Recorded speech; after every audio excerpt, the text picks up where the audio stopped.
What's up, guys? Haven't posted a video in a while. This is my custom carbon fiber intake from my Redeye. Still using the stock filter. I did take out the box. I don't believe that box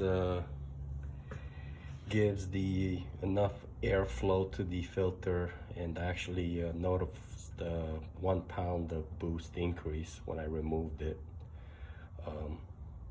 But yeah, here it is. Pretty nice. I'm gonna be installing my Kong throttle body this weekend. This is the HHP here. We'll see what the difference is between the 105 HHP and the 115 Kong. So stay tuned. Check back with me in a couple days. I'm gonna be driving down to Cali, Lake Elsinore. Lonnie from NPR is gonna be retuning the car.